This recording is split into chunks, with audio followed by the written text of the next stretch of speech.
प्रियजनहरू र आत्मीय मनहरू, चोरलाई चोर भन्नुपर्छ र फटालाई फटा नै भन्नुपर्छ।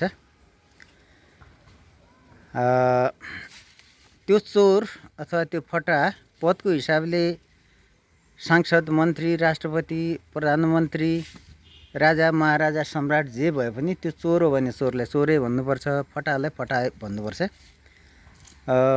विगतमा हाम्रो पुर्खाहरूमाथि शासन गर्ने शासकहरू जो थिए ती शासकहरू चोर नै थिए, फटाहरू नै थिए भन्ने मैले चाहिँ नि मेरो अध्ययनबाट, मेरो विवेकले भ्याएसम्म मेरो बुझाइ त्यही रहेको छ।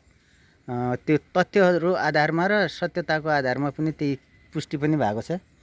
त्यही भएर ती चोर थिए, फटाहरू थिए। र अहिले मेरो जमानामा, मेरो जीवनमा पनि मैले धेरै शासकहरूले शासन गरेको, उनीहरूको शासन मैले भोगेको छु। उनीहरूले ममाथि शासन गरेका थिए। ती शासकहरू पनि चोर र फटाहरू नै थिए।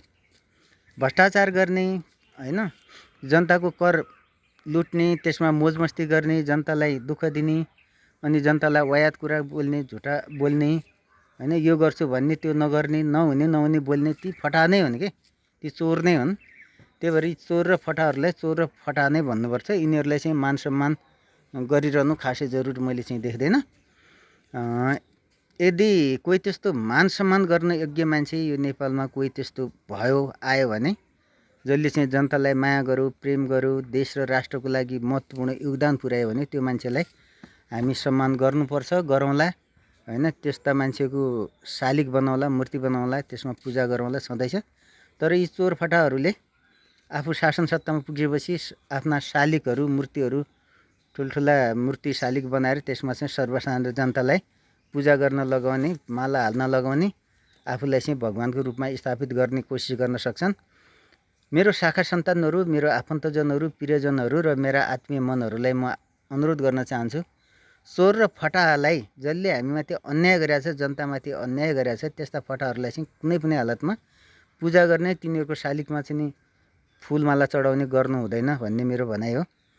सकेसम्म तिनीहरूको शालिगमा, भोलि बन्ने शालिगमा पनि अहिलेका शासकहरू, अहिलेका शासक भन्दा पनि चोरहरू, यी फटाहरू भोलि यिनीहरूका पनि शालिग बन्न सक्छन्। तिनीहरूमा चाहिँ फुलको माला, होइन, सकिन्छ भने जुत्ताको माला अथवा जुत्ता हान्नुपर्छ, थुक्नुपर्छ।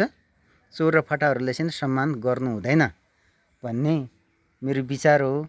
तर कोही यो देशलाई माया गर्ने, राष्ट्रलाई माया गर्ने त्यस्तो सपुत, त्यस्तो महान मान्छे, हैन, यो देशको जनताको पिरमर्का बुझेर जनतालाई चाहिँ नि एउटा स्तरमा उठाउन सक्ने क्षमता भएको कोही मान्छे यहाँ जन्मियो र कोही फेला पर्यो भने त्यस्ता मान्छेलाई सम्मान गरौँला, ढोगौँला, फुलको माला हालौँला, जे गर्नुपर्छ गरौँला। तर यी चोर फटाहरूलाई चाहिँ नि गर्नु हुँदैन भन्ने मेरो विचार हो। हस्, धन्यवाद, नमस्कार है।